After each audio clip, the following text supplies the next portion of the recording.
எல்லாத்துக்குமே ஒரு ஒரு பேரை இப்ப வச்சிருக்காங்க அவ்வளவுதான். எல்லா காலகட்டத்திலயும் எல்லா விதமான உறவுகளும் இருந்துட்டு இருந்திருக்குது. இப்ப அதுக்கு நமக்கு பேர் வச்சு, அதுக்கு ஒரு அடையாளப்படுத்தி, இப்ப நமக்கு மீடியா பவர்ஃபுல்லா இருக்கிறதுனால, இந்த 2K ஜெனரேஷன் பசங்க மட்டும் தான் வந்து ரொம்ப வந்து அ கெட்டுப்போன மாதிரியான ஒரு பிம்பத்த உருவாக்கி இருக்கோம். இன்னொன்னு எல்லா காலம் 80 இருக்கட்டும், 90 இருக்கட்டும், நான் 96 நான் என்னன்னு நான்லாம் வந்து டிவி பார்த்தே கெட்டு போறியாடான்னு அம்மா திட்டுவாங்க.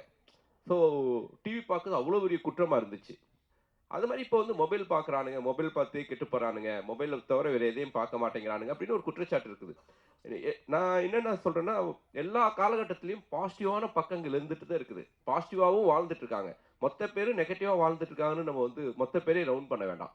பாசிட்டிவான விஷயங்கள முடிஞ்ச வரைக்கும் நம்ம இந்த சமுதாயத்துக்கும், இந்த இளைஞர்களுக்கும் சொல்லுவோம் தான், இந்த 2K கிட்ஸ்ல இருக்கக்கூடிய பாசிட்டிவான மனிதர்கள பதிவு பண்ணியிருக்கேன். சார், நீங்க வந்து புதுமுகங்கள வந்து அறிமுகப்படுத்துறதுல ரொம்ப எக்ஸ்பர்ட்டா இருக்கீங்க. ஏன்னா, வெண்ணிலா கபடிக்குழு அவங்க எல்லாம் வந்துட்டாங்க. ஆனா, இன்னொரு பக்கம் பார்க்க போனா, பெரிய ஹீரோக்களுடைய டேட் கிடைக்கலையா? ஒருவேள அவங்க வந்து இந்த மாதிரியான இதெல்லாம் நடிக்க மாட்டேன் அப்படின்னு சொல்றாங்களா? அதனால தான் நீங்க புதுமுகங்கள தேடி இது பண்றீங்களா? இல்ல நான் வந்து பாயிமொழி கதை மட்டும் பாண்டி நாடு ஹிட்டுக்கு அப்புறம், அ விஷால் ரொம்ப வந்து என்ட்ட வந்து ரிக்வெஸ்ட் பண்ணி கேட்டதுக்காக, நான் வந்து பாயம்புலி கதை வந்து விஷாலுக்காக எழுதினேன். ஓகேங்களா? அதுக்கப்புறம் நான் பண்ணுன இந்த 18 திரைப்படங்களும் ஹீரோவ மைண்ட்ல வைக்கவே மாட்டேன். ஃபர்ஸ்ட்டு கதை எழுதிட்டு தான் அப்புறம் ஹீரோ செலக்ட் பண்ணுவேன். ஸோ கதை எழுதி முடிச்சதுக்கப்புறம், அ இந்த படத்த வந்து அ ஒரு கரெக்ட்டான ஒரு யங்ஸ்டர்ஸ் பண்ணா தான் நல்லாருக்கும். ஏன்னா இது வந்து ஒரு காலேஜ் முடிச்சுட்டு ஒரு அப்பதான் அந்த ஒரு 2K ப்ரீ வெட்டிங் ஏஜென்சி நடத்திட்டு இருக்கக்கூடிய ஒரு பசங்களோட லைஃப். அதனால ஹீரோ இந்த படத்துக்கு செட் ஆக மாட்டா. அப்படி பெரிய ஹீரோக்கள் யாரும் செட் ஆக மாட்டாங்க. ஸோ ஜெயவீர் ரொம்ப கரெக்ட்டா இருப்பான்னு தோணுச்சு. அதனால பண்ணேன். சார், இப்போ வந்து சோசியல் மீடியால வந்து கொஸ்டின் கேட்கிறவன்னு தனியா முன்னாடி ஒதுக்கிட்டாரா சதீஷ்? சார் அப்படியா? இடம் இல்ல சார். நான் இங்க வரேன் அ, சார். அ, சார் 2K கிட்ஸ் இப்போ வந்து சோசியல் மீடியா பார்த்தீங்கன்னா 2K கிட்ஸ், 80 கிட்ஸ், 90 கிட்ஸ் அ, சரிங்களா? அவங்க 2 பேருக்குமே ஒரு 2 பேருக்குமே வந்து பெரிய பிரச்சனை போயிட்டு இருக்கு. அ. நீங்க வந்து லவ் பண்றீங்களா? நாங்க லவ் பண்றோமா? யார் ஃபர்ஸ்ட் கல்யாணம் பண்றான்னு சொல்லிட்டு ஒரு விஷயம் போயிட்டு இருக்கு. இப்போ வந்து நீங்க 2Kன்னு படம் எடுத்திருக்கீங்க. ஸோ 80 கிட்ஸ்க்குலாம் வந்து இது வந்து ஏத்துப்பாங்களா? 80ஸ், 90ஸ்ல ஏத்துக்குவாங்களான்னு கேட்கிறீங்களா? நான் அந்த 80ஸ், 90ஸ்க்கு ஏத்துக்கிற மாதிரி நான் இந்த படத்துல கிளைமேக்ஸ் வச்சிருக்கேன். இந்த படமே 2K கிட்ஸுக்கு பத்தின லைஃபு. ஆனா இந்த படம் யாருக்கான படம் அப்டின்னா, 80ஸ், 90ஸ் ஓட பேரண்ட்ஸுக்கான திரைப்படம் இது. அதான் 2K பசங்களுடைய லைஃப். அவங்களுடைய லைஃப்ப பதிவு பண்ணியிருக்கேன். சார் வணக்கம். நான் ராதா பாண்டியன் சொல்றேன். வணக்கம்ண்ணே. சார் இப்போ நிறைய கிரைம் சப்ஜெக்ட், பேய் சப்ஜெக்ட், கொலை, வெட்டு, குத்துன்றப்ப இந்த கதையை எப்படி நீங்க செலக்ட் பண்ணி சார் டைரக்ட் பண்ண முயற்சி பண்றீங்க? இல்லண்ணே நான் உங்களுக்கு தெரியாத ஒண்ணும் கிடையாது. நான் ஆக்ஷன் படம் பண்ணிட்டே இருந்தா கூட பேரலா இந்த மாதிரியான சினிமாக்கள் பண்ணிடுவேன். வெண்ணிலா கபடி குழு, ஆதலால் கடைசி ஜீவா, ஒரு பிளசன்ட்டான படங்கள் பண்ணிட்டே தான் இருப்பேன். ஸோ அப்படி பிளசன்ட்டான கதைகள் தான் வந்து நமக்கே ஒரு பாசிட்டிவான எனர்ஜிய குடுக்கும். அதனால அ இன்னமும் இது மாரி பாசிட்டிவான திரைப்படங்கள் பண்றதுக்கு நான் ரெடியா இருக்கேன். நிச்சயமா தொடர்ந்து பண்ணுவேண்ணே. இந்த படத்துல வந்து இப்போதுள்ள பெண்கள், ஆண்கள் பழகுறத பத்தி முக்கியத்துவம் கொடுத்து எடுத்திருக்கீங்களா? ஆமாண்ணே. அது என்ன எப்படி முக்கியத்துவம் கொடுத்து எடுத்திருக்கேன். ஒரு ஒரு ஒரு கதையில சொல்லுங்க அதை. அதான் இப்ப இருக்கக்கூடிய ஒரு பையனும், பொண்ணும் ஓ எவ்வளோ அழகான நட்போட வாழ்றாங்கன்னு சொல்லியிருக்கேனே. ஓகே, தேங்க்யூண்ணே. தேங்க்யூ.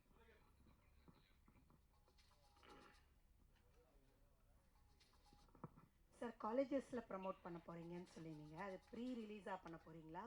இல்ல ஒவ்வொரு காலேஜுக்கும் தனியா டிக்கெட் வாங்கி அந்த மாதிரி கொடுத்து அந்த மாதிரி பிளான் பண்ணிட்டு? ஆம், இப்ப வந்து 4 ஃபிலிம்ஸ்ல தான் ஷோ ப்ளே பண்றேன்.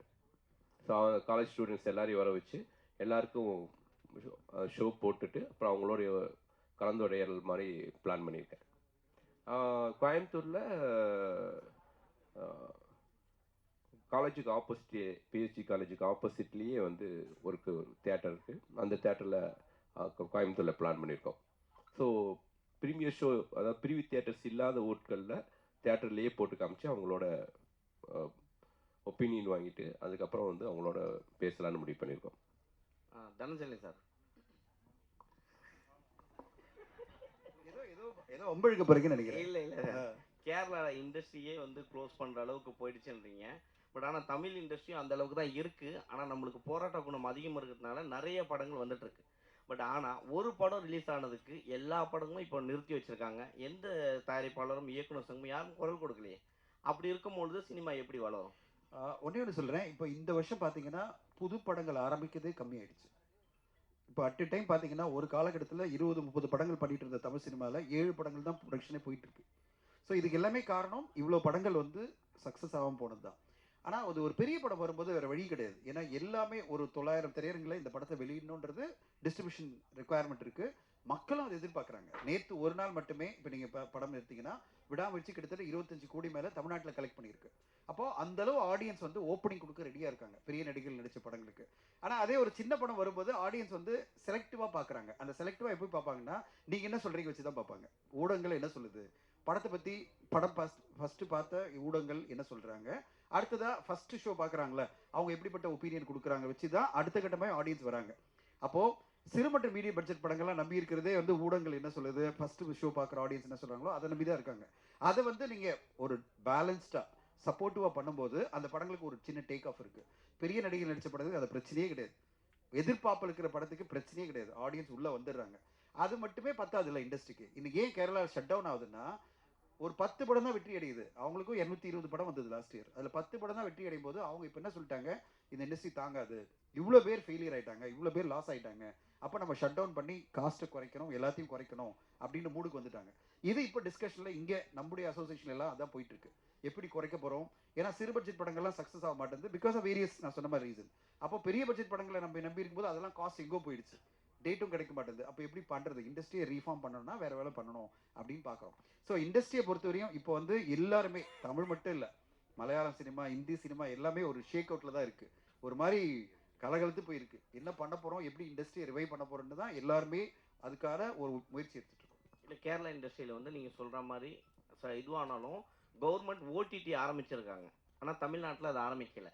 நீங்களும் யாரும் குரல் கொடுக்க அப்படி ஆரம்பித்தால் சிறு படங்களுக்கு ஒருவேளை ஒரு வாய்ப்புகள் இல்லை. இப்போ நீங்கள் சொல்கிற கேரளா ஓடிடி வந்து இன்னும் பெருசாக அவங்க வந்து ரீச் ஆகல. எல்லாமே சேல் ஆகாத படங்கள், மக்கள் வந்து உடனே பார்ப்பாங்களா அப்படின்ற படங்கள் தான் இப்போதைக்கு ஃபஸ்ட்டு கொடுக்குறாங்க. ஏன்னா ப்ரைஸ் கொடுத்து வாங்கணும். எல்லா தயாரிப்பாளரோட எதிர்பார்ப்பு என்னென்னா ஒரு பெரிய அமௌண்ட்டில் நம்மளுக்கு வித்துட முடியுமா, அதை வித்துட்டா தான் நம்ம கவர் பண்ண முடியும் காஸ்ட்டை. சும்மா ரெவன்யூ ஷேரில் போட்டு எப்படி கவர் பண்ண முடியும்? ஓகே, புது ஓடிடி ஆரம்பித்து ரெவன்யூ ஷேரில் போட்டு யார் பார்ப்பாங்க, எப்படி வரும்ன்ற ஒரு பயம் வருது இல்லை தயாரிப்பாளருக்கு. எல்லா தயாரிப்பாளரும் ஒரு 4 கோடி 5 கோடி இன்வெஸ்ட் பண்ணால் ஒரு 3 கோடி ஃபஸ்ட் எடுத்துட்டா அவங்களுக்கு நம்பிக்கை வரும். அதான் cinema. So 2K love story பற்றி இதை தானே கேளுங்க. ஏன்னா இண்டஸ்ட்ரி பற்றி நிறைய பேச வேணாம். 2K லவ் ஸ்டோரி சார் 2013 வந்து ஆதலால் காதல் செய் ஒரு படம் பண்ணீங்க. அதுவே 2K கிட்ஸ் ஸ்டோரி தான். ஸோ இது எந்த விதத்தில் மாற்றமாக இருக்கும்? ஏன்னா நிறைய படம் நீங்கள் லவ் ஸ்டோரியை பண்ணிட்டீங்க. இது எப்படி இருக்கும், புதுசாக இருக்கும்? ஆனால் உங்களை தொடர்ந்து கேள்வி கேட்குறவங்க 2K லவ் ஸ்டோரியை பற்றி கேளுங்க. ஏன்னா ஒரு 10 நிமிஷத்தில் பேசிட்டு நம்ம எல்லாம் கிளம்பிடலாம். மற்ற கேள்விகள் வேண்டாம். நான் ஒரு 2 ப்ரொடியூசரை கூட்டிகிட்டு வந்தேன் நான் படம் பண்ணலான்ட்டு. ரைட்டாக தனஞ்சயன் சார் பேசுறதுல பதட்டமாயிட்டாரு. ரொம்ப ரிஸ்க் அதிகமாக இருக்கும் போல தெரியுது. நான் இப்போ யோசிக்கிறேன், இந்த ப்ரொடியூசரை கூப்பிடாமே இருந்திருக்கலாமோ. வெங்கடேசன் சார் எந்திரிங்க. சார் தான் எனக்கு என்ன சார் தெரியும், பாசிட்டிவான விஷயங்களை பேசுன்னு தான் படமே எடுக்கிறோம். சரி, ஓகே, எனிவே சார் பயப்படாதீங்க, நான் இருக்கேன், டோன்ட் வரி. ஸோ இந்த படத்தை பொறுத்த வரைக்கும் ஆதலால் காதல் செய் ரொம்ப ஒரு ஹாண்டிங்கான ஒரு கிளைமேக்ஸாக இருக்கும். அந்த டயத்தில் இந்த 2010 அந்த பசங்க லைஃப்குள்ளே இப்படியான ஒரு லைஃப், இப்படியான பிரச்சனைக்குள்ளேயும் மாட்டிக்கிறாங்க. அவங்க பண்ணுற தப்புனால ஒரு குழந்தை எப்படி அனாதை ஆகுதுங்கிற ஒரு விஷயத்தை பதிவு பண்ணேன். பட் இந்த படத்தை பொறுத்த வரைக்கும் இந்த பசங்களுடைய லைஃப் ஸ்டைலுக்குள்ள ஒரு எவ்வளோ பாசிட்டிவாக, எவ்வளோ ப்ளசண்ட்டாக இவங்க இருக்கிறாங்க, எவ்வளோ எந்த மாதிரியான பிரச்சனைகள் வந்தாலும் எவ்வளோ வந்து தெளிவாக முடிவு எடுக்கிறாங்க அப்படிங்கிறத தான் சொன்னேன். இந்த படம் வந்து ஒரு ஒரு லவ் ஸ்டோரியாக இருந்தாலும் இந்த படத்துடைய கிளைமேக்ஸ் இந்த படத்தை வந்து ஒரு யூனிக்கான படமாக மாற்றும். அதுதான் இந்த படத்துடைய பலம்னு நான் பிலீவ் பண்ணுறேன். அந்த கிளைமேக்ஸை நம்பி தான் எடுத்தேன். கண்டிப்பாக படம் பார்த்து எல்லாருமே அந்த கிளைமேக்ஸை பர்டிகுலராக பேசுனது ரொம்ப மகிழ்ச்சி அளிக்குது. இமான் சார் வணக்கம் சார். சொல்லுங்கள். ஸோ காதலர் தினம் 14ஆம் தேதி வருது, உங்கள் படமும் ரிலீஸ் ஆகுது. ஸோ ஸ்பெஷலாக இதுக்கு லவர்ஸுங்களுக்கு ஏதாவது மியூசிக் போட்டிருக்கீங்களா? ஏன்னா இப்போ இருக்கவங்க ஸ்பீடாக இருக்காங்க, டக்குன்னு கேட்டு போகிற மாதிரி இருக்குமா, இளையராஜா சார் மாதிரி நிறுத்தி நிதானமாக கேட்குற மாதிரி இருக்குமா? கஷ்டப்பட்டு ஸ்க்ரீன்லாம் பண்ணோம். இந்த கேள்வி என்னங்க நியாயமாங்க? இந்த கேள்விலாம் இப்போ இருக்க ஜென்ரேஷன் ஸ்பீடாக இருக்குல்ல, அதுக்கேற்ற சார் போட்டால் நின்று கேட்க போகிறாங்க. இல்லை, போட்டு காமிச்சோமே, நீங்கள் வெளியில் நீங்கள் சாப்பிட்டுட்டு இருந்தீங்க, அவர் வாயால அந்த மியூசிக்கை சொல்லணும்ன்ற நான் கேட்க போறேன். எப்படி நான் மொபைல்ல கேட்டு போறேன். நீங்க அவரு வந்து அவரை சாங்கை பத்தி அவரே எதுக்கு சொல்லணும்? நீங்க தான் சொல்லணும், நல்லா இருக்கு சார், கிரிப்பா இருக்கு சார் அப்படின்னு நீங்க தான் சொல்லணும். இல்லை சார், நம்ம ஒரு இசையமைக்கும் போது எல்லா வயதினருக்கும் அது போய் சேரணுன்ற ஒரு ஒரு விஷயம் எப்பவுமே மனசில் எனக்கு வந்து இருக்கும் சார். வெறும் இப்போ இருக்கிற ஒரு நம்ம அது கண்டெம்பரரி ஆடியன்ஸ்க்கு மட்டும் கேட்டர் பண்ணோம்னா அது வந்து காலம் தாண்டி அது நிற்காதுன்ற ஒரு நம்பிக்கை எனக்கு எப்பவுமே அது பேசிக்கலாக இருக்கும் சார். ஸோ அதனால் என்ன மாதிரி பாடல் பண்ணாலும் இரஸ்பெக்டிவ் ஆஃப் ஜானர், என்ன ஜானரில் பண்ணாலும் அதுக்குள்ளே இருக்க கோர் மெலடி கண்டென்ட் வந்து ஸ்ட்ராங்காக வைக்கணுன்றது தான் எப்போவுமே அது பை டிஃபால்ட் இருக்கிறது தான். ஸோ இப்போ நம்ம வெளியே இருக்கிறது வந்து உள்ளுக்குள்ளே ஒரு சாக்லேட் வச்சுட்டு மேலே வைக்கிற அந்த ரேப்பர் தான். அந்த ரேப்பர் தான் நம்ம டிசைன் மாற்றிக்கணும் முடியும். உள்ளே இருக்க சாக்லேட்டோடைய டேஸ்ட் வந்து அது சாக்லேட்டாக தான் இனிப்பாக இருக்க போகுது. ஸோ அப்படி தான் இசையாக நான் பார்க்குறேன். நான் உள்ளுக்குள்ளே ஜீவன் இருக்கணும், மேலே இருக்க ரேப்பர் அந்த கோட்டிங் தான் வந்து 2K மாற்றிருக்கோம் சார். அவ்வளோதான். ஒரு பிரமாதமான கேள்வி நானே கேட்குறேன். நம்ம ரொம்ப பிரமாதமான கேள்வி. கேளு கேளு. நம்ம ஜெகவீர் பிரதர் ஒரு கிரிக்கெட் பிளேயர், உங்கள் நண்பர் அஸ்வின் ரிட்டையர்ட் ஆகிட்டாரு. ஸோ ரிட்டையர்ட் ஆகும்போது உங்களுடைய ஃபீல் எப்படி இருந்துச்சு? டோனி உங்களுக்கு டின்னர் கொடுத்துருக்காரு, டோனிக்கு நீங்கள் பவுலிங் போட்டிருக்கீங்க, அந்த அனுபவங்களை பற்றி கொஞ்சம் சொல்லுங்கள், நிறைய பேருக்கு தெரியாது.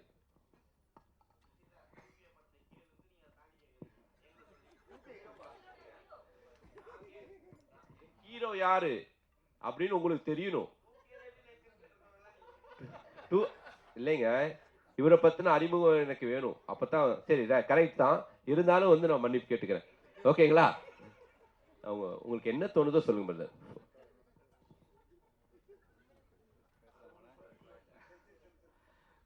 கடவுளுக்கு நன்றி, வந்திருக்கும் பிரசன்ட் மீடியாவுக்கு மிக்க நன்றி. நான் என்னை பற்றி சொல்கிறதுக்கு ஒன்றும் பெரிய விஷயங்கள்லாம் இல்லை. நான் கிராமத்தில் சொரக்குடின்ற கிராமத்தில் திருநள்ளாறு பக்கத்தில் பிறந்து வளர்ந்த ஒரு விவசாய குடும்பத்தில் பிறந்து வந்த மிடில் கிளாஸ் ஃபேமிலி பையன். அங்கேருந்து ஆஸ் யூஷுவல் எல்லா நம்ம இந்தியாவில் வளர எல்லா பசங்களும் இருக்கிற மாதிரி கிரிக்கெட்லேயும் ஒரு ஆர்வம் இருந்தது, சினிமாலேயும் ஆர்வம் இருந்தது. சின்ன வயசில் கிராமத்தில் நிறைய ஸ்டேஜில் டான்ஸ் ஆடி அதுலேருந்து வர கிளாப்ஸு அங்கே தூக்கிட்டு போய் கொண்டு வந்து விட்ட விஷயங்கள் வந்து மனசில் ஆழமாக பதிஞ்சிருந்தது. ஸோ கிரிக்கெட்டும் ஃபாலோ பண்ணி போயிட்டு இருந்தேன். சினிமா சைட்லேயும் ஒரு ஆசை இருந்துச்சு. ஆனால் சினிமா சைடில் வர்றது வந்து அவ்வளோ ஈஸியான விஷயம் இல்லை. கிரிக்கெட் ஆனால் நீங்கள் விளாண்டுட்டே இருக்கலாம் ரெகுலராக, அதை நான் பண்ணிகிட்டு இருந்தேன். அப்புறம் குடும்ப சூழ்நிலை காரணமாக எனக்கு கீழே தங்கச்சிலாம் இருந்தாங்க. அந்த ரெஸ்பான்சிபிலிட்டி காரணமாக நான் கிரிக்கெட் மட்டும் படிச்சுட்டு படிப்பில் கவனம் செலுத்த ஆரம்பித்தேன். அஸ் யூஷுவல் எல்லா மிடில் கிளாஸ் ஃபேமிலியும் சொல்கிற மாதிரி +2 முடிச்சிரு, அடுத்து டிகிரி முடிச்சிரு, அடுத்து ஒரு வேலையை வாங்கிடு அப்படின்னாங்க. அதுலேயே என் வாழ்க்கை போயிடுச்சு மோஸ்ட்லி. கடவுள் புண்ணியத்தில் நல்ல வேலை கிடச்சி ஆஸ்திரேலியாவில் போய் செட்டில் ஆகினேன். அங்கே ஆனால் கிரிக்கெட்டை விடாமல் தொடர்ந்து விளாண்டுட்டு இருந்ததுனால நேஷ்னல் பி டீம் வரைக்கும் விளாண்டுட்டு இருந்தேன். அப்போ இந்தியா டீம் வரும்போது அந்த டீமுக்கு ஆப்போனண்ட்டாக ப்ராக்டிஸ் மேட்ச் விளாண்டேன். ஸோ அது வந்து எனக்கு பெரிய விஷயமா இருந்தது. ஏன்னா நம்ம இந்தியாவுக்காக விளாட்ணும் அப்படின்ற ஒரு சூழ்நிலை தாண்டி, ஆனால் விளையாட்டு மேலே உள்ள ஆர்வத்தினால கடைசியில் கிரிக்கெட் வந்து இந்தியாவுக்கு ஆப்போசிட்டாக விளாண்டேன். ஸோ தோனி, விராட் கோலி, அஸ்வின் பிரதர், சுரேஷ் ரெய்னா இதுமாதிரி அவங்களோட ப்ராக்டிஸ் மேட்ச்லாம் நிறைய விளாண்டுருக்கிறேன். பட் அங்குள்ள சூழ்நிலையால் திரும்பியும் குடும்ப சூழ்நிலை தானால என்னால் கண்டினியூ பண்ண முடியல கிரிக்கெட்டை. So back to cinema. அங்கே இருக்கும் போதே நான் டைரக்ஷன் கோர்ஸ் படிச்சிருக்கிறேன், எடிட்டிங் கோர்ஸ் படிச்சிருக்கிறேன், ஆக்டிங் கோர்ஸ் படிச்சிருக்கிறேன். இப்படி ப்ரிப்பேர்டாக இருந்தேன். இடையில கோவிட் லாக்டவுன் வந்துச்சு. ஸோ இந்த கோவிட் லாக்டவுனில் ஐ வாஸ் திங்கிங், நம்ம இது வரைக்கும் குடும்பம், அண்ணன் தம்பி இந்தமாரி ரெஸ்பான்சிபிலிட்டியோடு வந்துட்டோம். ஆனால் இது வரைக்கும் நமக்காக என்ன பண்ணோன்னு யோசித்து பார்க்கும்போது ஒன்றுமே பண்ணல. வாழ்க்கையும் ஆல்மோஸ்ட் முடிஞ்சிடும். இப்படியே கடன், லோனு, அப்புறம் வீடு கட்டு, நம்ம மிடில் கிளாஸ் நம்ம எல்லாம் பண்ணுற மாதிரி தான். ஸோ அங்கேருந்து வந்த ஒரு பையன் தான் நான். அப்போ யோசித்து வீட்டில் உள்ள சப்போர்ட்னால திரும்பி சினிமாவை தொடர்ந்து வந்தேன். இப்பயுமே வந்து இந்த வாய்ப்பு வந்து கடவுள் எனக்கு கொடுத்த பெரிய வாய்ப்பை பார்க்குறேன். ஏன்னா நிறைய பேர் 10-15 வருஷமாக சினிமாவில் போராடிட்டு இருக்கிறாங்க, இன்னமும் வாய்ப்பு கிடைக்கல, லைம் லைட் கிடைக்கல அவங்களுக்குலாம். எனக்கு வந்து ஒரு 3 வருஷம் தான். கோவிட் லாக்டவுன் தாண்டி வந்தது வந்து உடனே பிரபு சாலமன் சாரோட ஒரு ட்ராவல் இருந்துச்சு. அது இந்த இயர் 2ல் ஆரம்பிக்க போகிறோம். பட் அதை தாண்டி அண்ணனை வந்து நான் ஒரு ஆக்சிடெண்ட்டாக ஒரு சின்ன ஒரு மீட்டிங்கில் தான் பார்த்தேன். அந்த ஒரு மீட்டிங் வந்து ஜூன் 1 நடந்துச்சு. இப்போ அதுக்குள்ளே February 14 படம் வருதுன்றது வந்து பெரிய ஆச்சரியம். ஏன்னா ஒரு படம் எடுத்து முடிக்கிறது வந்து எவ்வளோ கஷ்டன்றது படிக்கும் போதெல்லாம் தெரியல. ஆனால் இப்போ நல்லாவே தெரிஞ்சுது எனக்கு. ஏன்னா படம் எடுக்கிறது ஒரு விஷயம், அது நம்ம கரெக்டான ஆட்களில் போய் சேரணும். அதனால் இப்போ எனக்கு வந்து ரொம்ப ரொம்ப சந்தோஷமாக இருக்குது, எக்ஸைட்டடாக இருக்குது. I think I'm at the right place at the moment. நான் வந்து ஒரு கனவுல கூட கண்டிருக்க முடியாது எல்லாரும் நினச்ச மாரி. இப்போ அங்கே உட்கார்ந்த ஒரு ஆள் வந்து இங்கே ஒரு 3 வருஷத்தில் ஒரு சுசீந்திரன் சார் மாரி ஒரு டைரக்டரும், அப்புறம் இமான் சார் மாரி மியூசிக்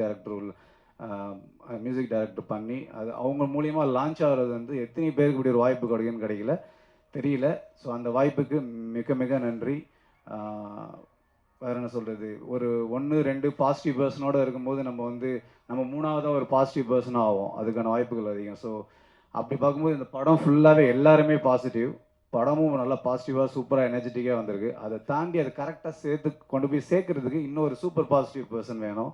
அதுக்கு தான் தனஞ்சயன் சார் வந்தார். ஸோ அதோட ரிஃப்ளெக்ஷன் இப்போ நம்ம பார்க்கலாம். நம்ம கடைன்னு இப்போ நிறைய ப்ரொமோஷன் மீடியாஸ் எங்கே இப்போ தான் நடந்துகிட்ருக்குது. ஸோ எனக்கு ரொம்ப நம்பிக்கை இருக்குது. இந்த படம் வந்து பிரபுசாலமன் சார் சொன்ன மாரி நட்புக்கும் கற்பு இருக்குது அப்படின்றது தான் ஒன்லைனர். இதை நீங்கள் பார்த்துட்டு கண்டிப்பாக சொல்லுங்கள், தரவாக என்ஜாய் பண்ணுவீங்க. எல்லாருமே ஃபஸ்ட்டு படம் மாரி இல்லாமல் நல்லா நடிச்சிருக்கிறாங்க. ஓல் யூனிட்டே இதில் பாசிட்டிவாக இருந்ததுனால படமும் பாசிட்டிவாக பிஸியாக வந்திருக்கு. ஏதாவது தவறாக சொல்லியிருந்தால் மன்னிச்சிருங்க. நன்றி. ஆக்சுவலி கிரிக்கெட் பிளேயர்லேருந்து எப்படி 2K லவ் ஸ்டோரி ஹீரோ ஆனேன்னு கேட்டிருக்கணும் கொஸ்டின். அப்படி வந்து கொஸ்டினை கனெக்ட் பண்ணியிருக்கணும். ஸோ என்னுடைய கதாநாயகிட்ட ஏதாவது கான்ட்ரவர்சியான கேள்விகள்? சரி, ஓகே மீனாட்சி, இது உங்களுடைய தேர்ட் ஃபிலிம். எனிவே இது வந்து ஒரு 2K கிட்டா நீ இந்த படத்தில் நடிச்சிருக்க. இந்த படம் பார்த்து முடிச்சதுக்கப்புறம் என்ன ஃபீல் பண்ணீங்க? எல்லாருக்கும் வணக்கம். முதல்ல சார் வந்து கதை சொல்லும்போது கதை சொல்லி முடிச்சிட்டாரு. சார் கதை பேர் என்ன சார் அப்படின்னு கேட்டேன். 2K லவ் ஸ்டோரி அப்படின்னாரு. சார் உங்கள் கதை தானா சார்? எப்படி சார் உங்ககிட்ட இருந்து ஒரு ஏன்னா ரொம்ப ப்ரீஸியாக எனக்கு ரொம்ப கனெக்ட் பண்ண சார். நீங்கள் தான் சார் கான்ட்ரவர்சி கேட்டீங்க.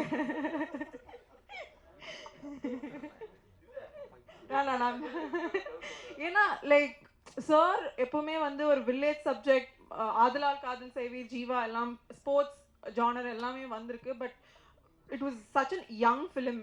2K நான் ஒரு 2K. ஸோ எனக்கு இந்த படம் ஸ்டோரி கேட்கும்போது ரொம்ப ரிலேட்டபிளாக இருந்துச்சு. ஸோ அதனால வந்து சொன்னேன் சார். சாரி. பட் ஐயோ ஏங்க மைக் கொடுத்தீங்க? இல்லை, நான் இப்போ பேசு சார். இந்த படத்தில் நடித்ததில் ரொம்ப சந்தோஷம். அண்ட் சுசி சாரோட 3ஆவது படம். எல்லா படத்துலையும் ஃப்ரம் த பிகினிங் சார் படம் பார்த்து இருக்க. அந்த படத்தை நீ படம் பார்த்ததுக்கப்புறம் என்ன ஃபீல் பண்ணேன்னு கொஸ்டின் கேட்டேன். என்ன படம் பார்த்து என்ன ஃபீல் பண்ணேன்னா, it's very very colourful, breezy. And ரொம்ப நாள் ஆச்சு ஒரு படம் ரொம்ப லைட் வெயிட்டடாக. ஃபர்ஸ்ட் ஹாஃப் ஜாலியாக போச்சு, செகண்ட் ஹாஃப் சுசி சாரோட ஸ்ட்ரென்த் நான் நினைக்கிறேன் காமெடின்னு நினைக்கிறேன். அது படம் த்ரூ அவுட்டாக இருந்துச்சு, ரொம்ப என்கேஜிங்காக இருந்துச்சு. அண்ட் Feb 14 அன்னைக்கு வந்து it's a perfect film to watch. So கண்டிப்பாக நீங்கள் எல்லாரும் February 14 வந்து படத்தை பார்க்கணும், சப்போர்ட் பண்ணணும்னு கேட்குறேன். தேங்க்யூ. நன்றி. சோபி மாஸ்டர், ஃபஸ்ட்டு விட்டு கொடுத்து போட சாங்கு மாஸ்டர் 3 நாளில் சாங் பண்ணணும் மாஸ்டர் அப்படின்னு கோயம்புத்தூர் கூப்பிட்டு வந்தேன். அவர் கூட்டிகிட்டு வந்துட்டு லொக்கேஷன்லாம் பார்த்தாரு. ஏன்னா அதாவது எக்ஸலண்ட்டாக இருந்துச்சு. இந்த படத்துக்கு மிகப்பெரிய இந்த சாங்க்கு பணம் வந்து கோயம்புத்தூர் லொக்கேஷன் மேனேஜர் மனோக்கு என்னுடைய நன்றி. அற்புதமான லொக்கேஷன்ஸ் காமிச்சார். ஒரு பெரிய செட்டு போட்ட மாதிரி இருந்துச்சு. ஸோ சோபி மாஸ்டர்கிட்ட 3 நாள் பண்ண சாங் பீட்டு கேட்டோடனே, சார் இந்த புது பசங்களை வச்சுட்டு 3 நாள் எடுக்கிறதுலாம் ரொம்ப கஷ்டம் சார், பேசாமல் என் அசிஸ்டண்ட் வச்சு எடுத்துலாமான்னு கேட்டார். தயவு செஞ்சு மாஸ்டர் எனக்கு நல்லா வரணும் அவ்வளோதான் அப்படின்ட்டு மாஸ்டர்கிட்ட சொல்லி அதை சாங் ஷூட் பண்ணோம். ஃபாரஸ்ட் சாங் வந்து மொத்தமாகவே மாஸ்டர் வந்து ஒரு அந்த சாங்க்கு நான் மைண்டில் விஷுவலாக நான் நினச்சி பார்க்க முடியாத ஒரு விஷுவலை கொடுத்தீங்க. அது எப்படி மாஸ்டர்? எனக்கு அந்த கொஸ்டின் நான் கேட்கணும்னு நினச்சேன். சரி, உங்கள்கிட்ட ஏதாவது கொஸ்டின் கேட்க சொல்லியிருக்காங்க, தயவு செஞ்சு ஏதாவது பதில் சொல்லிடுங்க. அப்படிலாம் வித்தியாசமெல்லாம் யோசிக்கல சார். நீங்கள் பாலஸ்ன்னு சொன்னீங்க, நேரம் போய் சரி பார்த்தேன் அங்கே என்ன இந்த சாங்க்கு அந்த இடத்துல எப்படி செட் பண்ண முடியும்னு. ஆக்சுவலி நம்ம காஸ்டியூம்லாம் வேறு ஒன்று தைச்சிட்டோம்ல இல்லை சார், வேறு ஒரு காஸ்டியூம் ரெடி பண்ணிட்டாங்க. பட்டு அந்த இடத்துல நமக்கு நாங்கள் பார்க்கும்போது அந்த ஃபாரஸ்ட்டுக்கு விஷுவலாக நம்ம சவுண்டாக ஒன்று கேட்போம்ல, அந்த கதையும் வரணும், சேம் டைம் வந்து ஒரு அதுவும் ஒரு கிட்டத்தட்ட ஒரு ப்ரீ வெட்டிங் ஷூட் மாதிரி தான். ஸோ அந்த கான்செப்டை பேஸ் பண்ணி வேறு என்ன நல்லாயிருக்கும் விஷுவலாக இந்த இடத்துல எந்த காஸ்டியூம் தான் நல்லாயிருக்கும்னு சொல்லி அப்புறம் அங்கே எமர்ஜென்சியாக ஒன்று அவசரமாக ரெடி பண்ணி ஒன்று பண்ணோம். மற்றபடி இதில் ரொம்ப அது பயங்கர சரி, ரொம்ப கஷ்டமான கேள்வி கேட்குறேன். சுசீந்திரன் சாரோட நீ எத்தனாவது படம் பண்ணுறீங்க இது? சார் கணக்கே இல்லை எனக்கு தெரிஞ்ச. அது அவர் எவ்வளோ தெளிவாக 90 சொன்னார், இப்போ நீ சொல்லியே ஆகணும். அது நான் அப்படி கணக்கு வச்சுக்கலையே. ஆல்மோஸ்ட் வந்து 95% ஃபிலிம்ஸ் சார் பண்ணதில் எல்லாமே எனக்கு தெரிஞ்சு. ஆமாம், 95% ஃபிலிம்ஸ் சார். ஆமாம் ஆமாம், ராஜபட்டையில் ஆரம்பித்தா இது வரைக்கும் எல்லா படத்துலையும் எல்லா சாங்ஸ். நன்றி, உங்கள் கேள்விகளுக்கு நன்றி. இப்போ ஒரு குரூப் ஃபோட்டோ எடுத்துடலாம். நீங்கள் அப்படியே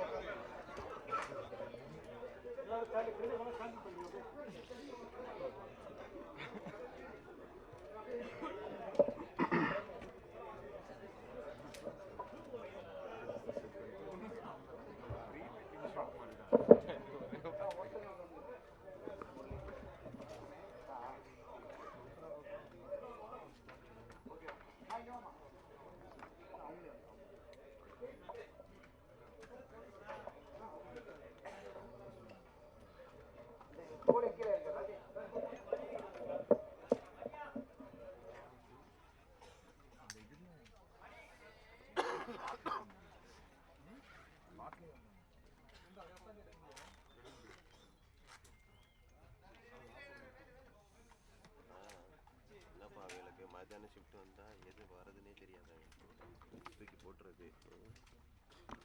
டிஜிட்டல் குரூப்பில் யூடியூப் லிங்க் ஒன்று போட்டுருந்தாங்களா, நேற்று செலிப்ரிட்டி நேற்று நைட்டு 11:30 நான் ஃபைல் பண்ணேன். அவன் மத்தியானம் வந்து இப்போ லிங்கை போட்டான்.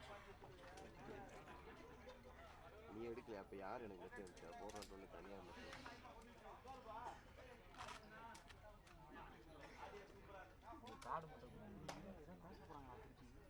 அசார் இருக்கானே, அசாரா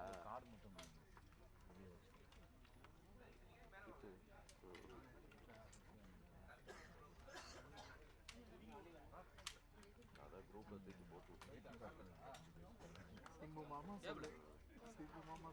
போகலன்னா வேற போட்டாச்சு.